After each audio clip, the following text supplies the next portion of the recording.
Hi, my name is Rosalyn Tarvor. I am a chaplain. I've been a chaplain for 4 years at Mercy Health Hospital. Stay tuned for more.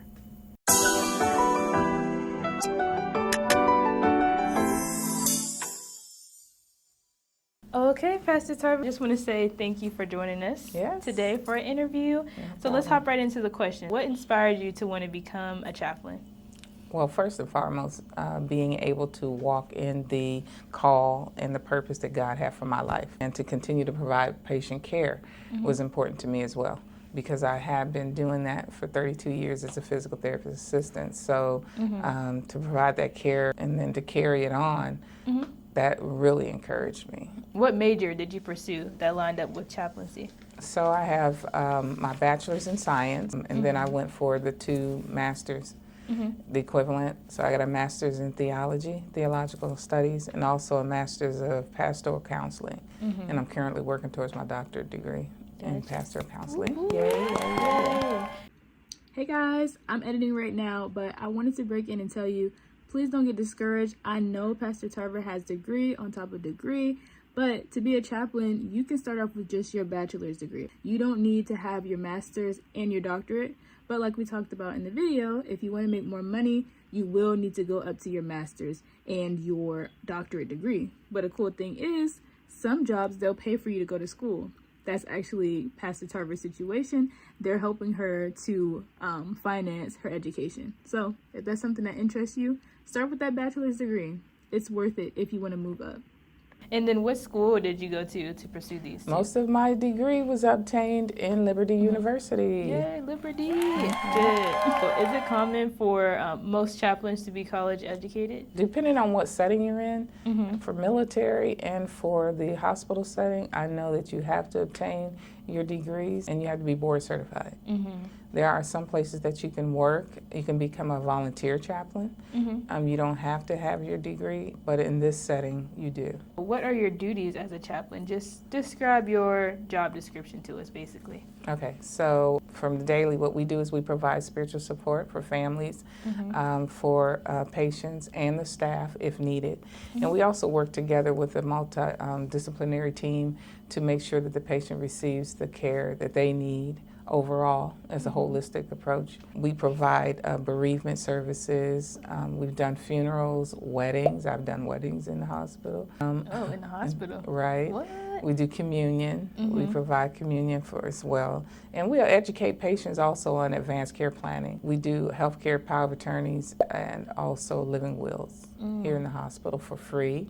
And we definitely encourage people to have that done because that way you can tell what you would like, and also you will be able to choose someone who can make decisions for you in the event that you cannot make them for yourself. I didn't know that you guys facilitate the wills for people. Yes. Only those are just for healthcare wills and power of attorney. And you can call us anytime and we'll set that appointment up for you. Good to know. So is that only for, while we're on the subject, is that only for people that are like on their deathbed kind of, or just if you happen to visit the hospital, can you get that service? What's happening now is the doctors are referring patients to us that are outpatient. Anyone can come in and have that done. Here, we do them inpatient and out. Okay, so can you explain the different levels of chaplaincy within a hospital? Okay, here we have level 2. We have 2 levels, level 1 and level 2 chaplains. Level 2 is level more advanced because we have the education and you have more of the requirements that are working towards your board certification. And then the level 1, of course, is basic. Okay. Starting off. That's kind of like entry level. Right. What is the difference between a pastor and a chaplain? So pastors and a chaplain. So with a chaplain, chaplains usually provide work in places like hospitals, outside settings, in the prisons, hospice, and things like that. Whereas the pastors, they work in religious institutions and churches, and they provide service for or serve people of the same denomination or affiliations. They also become leaders in the community as well. So for us as chaplains, we provide that service for, in most times, in times of crisis and illness or people in distress. Right. That's what I think of when I think chaplain. Are there different types of chaplains? If so, can you just name a few for us? Yeah, there are several types of chaplains. So there's community chaplains, there's military chaplains, there are sports athletic chaplains, disaster relief chaplains, and there are healthcare chaplains. That's what we do here. And then also public safety chaplains who pretty much work with the police department, ride along with them and provide that service for them. Gotcha. Just hopping into the pay range, right? Okay. So say someone wants to become a chaplain one day. Okay. What can they look forward to for entry level on up to being a seasoned Okay, chaplain? right. Okay, so in different areas, there's different ranges. Here in Ohio, the range was 45 to 68. And then, of course, it goes up depending on your position and your position years, of course, and your experience. What experience do you recommend someone obtain prior to becoming a chaplain? So, okay, so I think it's good to call whatever area that you want to work or whatever place you would like to be employed. It's always good to contact them and find out what their requirements are so that you can do exactly what needs to be done. Right. Yeah, that's what I had to do pretty much, because what you don't want to do is end up not having all the requirements that you need. Yeah. You always have to be affiliated with a ecclesiastical endorsement. You have to have that. In other words, associated with a denominational affiliation, so a church or whatnot. Like a church. Gotcha. Right. Do you have to practice a certain religion in order to be a chaplain? Do you have to practice a certain religion? No. So, of course, like we said, we have to have an ecclesiastical endorsement. So that means you are already affiliated with a specific religion or denomination affiliation. But for chaplaincy, it's important that you're able to provide spiritual support for people who are not affiliated with you. It's important that we're able to minister to all people. Who was it? He said, Paul said, to be able to reach every person. Jesus was able to talk to and reach every person, type of person. So we don't want to limit ourselves. So chaplains, they don't have to just administer their services to just Christians or just Catholics like that. No. So it's just Anybody, right. So, yeah, so here, right, so even though we have chaplain, 2 priests who are Catholic, and we have Protestant chaplains, we all minister to everyone. It does not matter who. Are you permitted to encourage patients to seek a relationship with God? So what we don't do is we don't proselyte. So, we're not trying to go in and force people to change their religion over to Christianity. I believe that as we provide that love and care for people, it oftentimes opens the door. And people are interested or want to know, then we definitely can provide the information to them and encourage them. I believe it draws people, so the love of God draws them. And so just to be able to go alongside of them and help them through the process of whatever they're going through. What is the most common misconception that you know of dealing with chaplaincy? So chaplains are only for religious people. That's one. And they are not. We provide support for all beliefs. Right. What's another one? Chaplains are only found in hospitals and military. So we just talked about the different places that you can find chaplains. Right. And then one of the other ones is we force our beliefs on people. I think you asked that. And we don't. We respect people. We serve. We bring the love of God and hope. It presents opportunity for a door to be open for people to want to know. And if they don't, we still love on them with the love of the Lord. Right. See, now we know these misconceptions. They're wrong. Let's get into some more personal opinions about chaplaincy with you. Okay. So what do you feel is the most rewarding part of your job? Just to be able to support people. It's an honor for me to be able to serve people. When they're going through, whether it's grief, bereavement, it's an honor. I think God, gifted us to be able to do that. And I think it probably feels good to see somebody leave and knowing I helped them and now they're doing much better than when they came in. Yeah, it's kind of twofold, Even you said one of the rewarding things, when I think about difficult things, I shared before how that it's always difficult to see people walk out of the facility after they lost a loved one, because you know that their life just changed.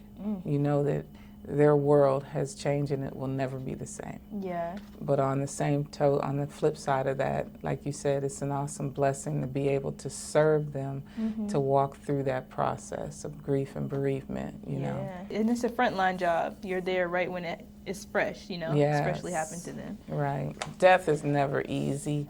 I think that's the most difficult, is just to see family members deal with it, to see them suffer.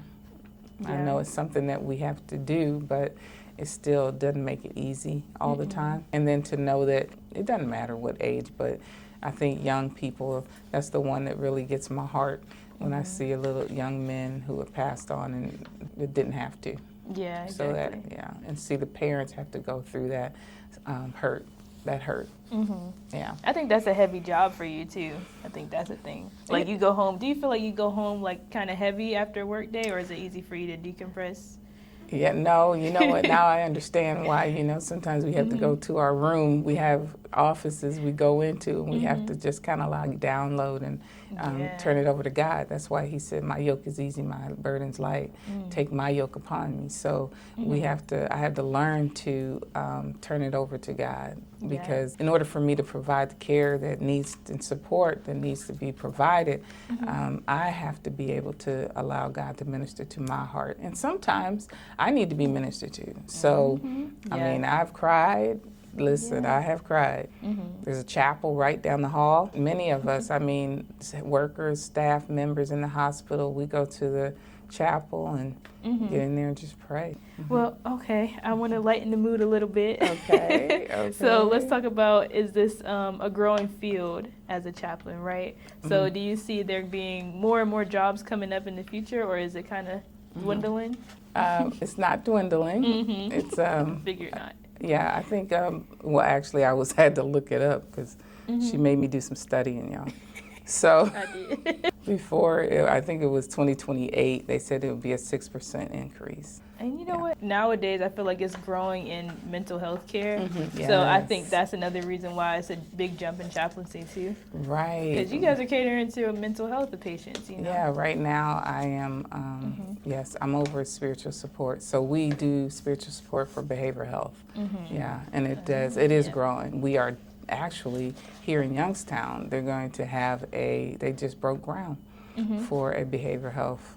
Belmont, right, for behavioral health and physical therapy. So it's going to be awesome. And that's right on Belmont? Yeah, it's going to be on Belmont Avenue. That's great. For the hospital. And more jobs for the area. Right. We have a lot of patients, a lot of people who are suffering with mental illness and behavioral health. Well, I'm glad it's getting the attention that it needs. So this is the last question, I promise. So what is one risk you made while maturing in your career that you actually feel like helped you in the long run? The risk is not being in the will of God. I find that it's if I'm not in the will of God and just following what God's lead is for my life, following the Holy Spirit, just being attentive to listen to the voice of God, has been something that I'm trying to do even more and more. So that I go where God wants me to go, speak to people that He wants me to speak to, because the Holy Spirit, if we're led by the Spirit of God, He will lead you exactly. He said He orders our footsteps. So I believe that. I think a good way to look at it is just knowing that when God tells you to make these jumps, you know, even just how you were in that one field for 32 years, right? What were you for 32 years? Oh, yeah, right. Working in physical therapy, right. Taking that step of faith, right. That was a big step. That is. Because you could have stayed there. Right. And that was, I think that's a part of just being attentive to the Spirit, because one door closed. And it wasn't that I wasn't offered another opportunity, because they did. They offered me an opportunity to be assistant manager at another location. But, you know, I really wanted to be in the will and fulfill the purpose. And, you know, it gets easier because you continue to just trust that God is leading me. I think that's the thing. Once we get past that first initial step, it gets easier to walk with God. Right. So, and I see it evident in your life, so. Oh, yeah, because I didn't know. That's how it is. And, you know, the thing is, when I did, when that door, because initially what happened when that job ended, it ended. At that point, I was in limbo but I just started school. I started working on my bachelor's degree. And God told me, I mean, and you can edit this or whatever, but when I was sitting at the table when that job closed, we laughed. I had to laugh, and the girls were looking at me like, why are you laughing? And I was laughing at myself because I knew that this was a change. It was a change. It was time for change. And so I had to, the faith, trust in God was, okay, you don't have a job. Now I'm not going to go to work. I'm just going to go ahead and go to school and start this journey. And so that was in August. I did not know that by the end of the school year you'll have your bachelor's. Well, in the midst of all of that, COVID kicked in. Yeah. And COVID was, I mean, that was a beast. Yeah. It was definitely a test. Yes. Because that's when I started working here. And so I knew that before I even started here that God was leading me here for that season and for that time. Because, you know, we were able to provide that support for families who were definitely dealing with a lot of trauma. Yeah. Well, I'm glad to see you walking in your calling from God, and I know you're happy with it too. I am. I enjoy it. I love it. I love my job. Yes, Thank God. That's what I like to hear. Okay, well, that's the end of the video. I just want to say thank you for joining us again. You are awesome. And I just hope people got something from this video. I got a lot from interviewing you. And that's it, guys. Stay tuned for more videos, and I'll link some information down below, anything we mentioned in the video, even about Liberty University. Maybe you want to apply there. But that is all. Thanks for watching. Bye, guys.